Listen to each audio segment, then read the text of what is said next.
Okay, friends, I welcome you once again in this important talk show. Today, I want to talk about seven seeds of life. Seven seeds of life has to do with the thing that makes you to be human.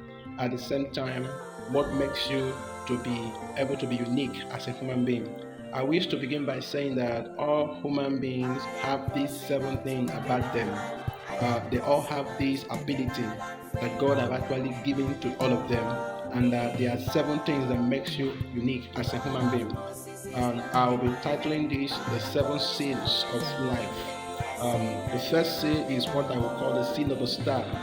The star has to deal with the guardian angel, the supernatural force that God has given to you to support you on earth. You know, the invisible positive force that fights, that contends to see that you eventually fulfill your mandate as a human being.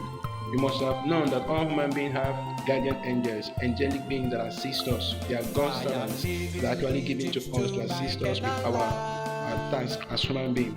So that's the first, your star, the seal of your star. Your star is that which announces your place as a human being. Very, very important.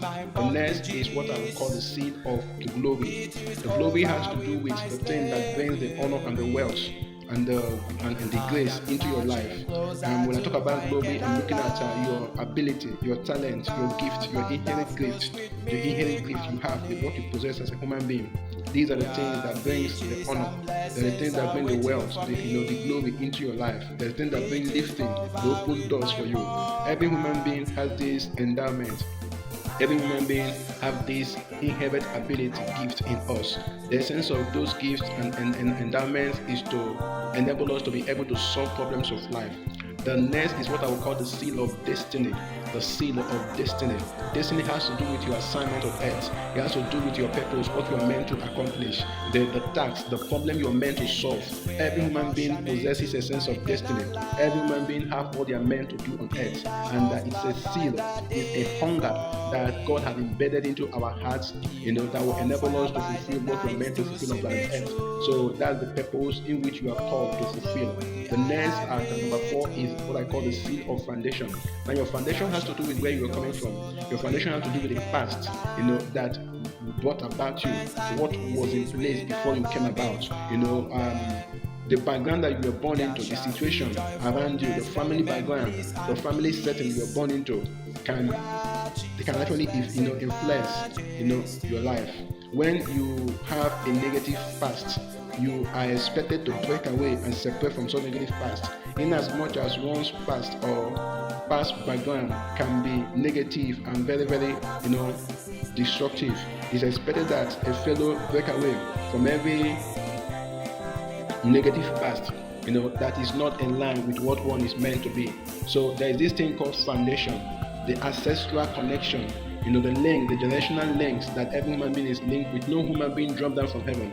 All of us are product of parents. So the kind of parents your parents were, the kind of experiences they had, what they knew and what they didn't know can actually affect the quality of your life.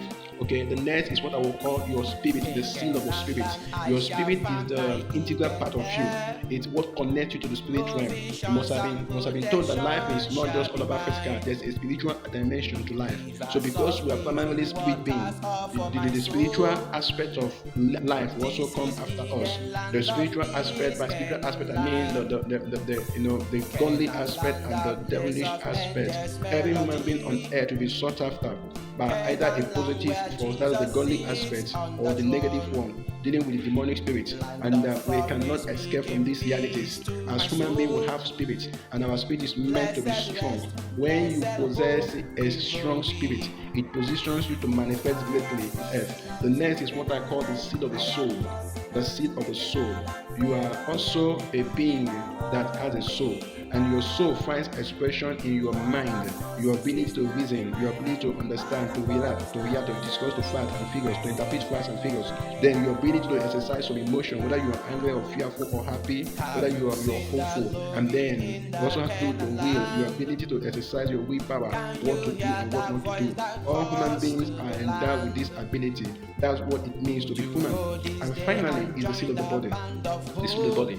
your genetic information, your DNA, whether you are, you have weight, or you're slim, or you're dark skin, or you're fair in complexion, or you're tall and short. All of these things empowers you with the ability to relate with the physical world. You also relate with the physical world through your five senses: what your eye can see, your ears can hear, your nose can perceive, your tongue can taste, or what the skin can feel. These are what makes you a complete human being. And with these five endowments, you can be able to relate with the physical world. Now, like I said at the beginning of this, all human beings have this thing in common.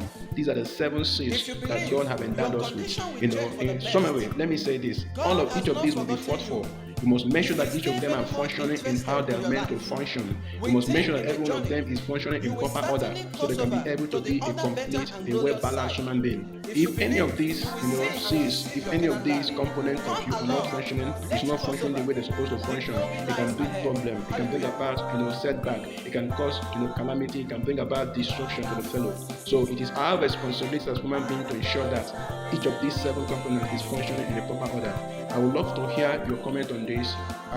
God bless you as you wait for the next discussion. Thank you.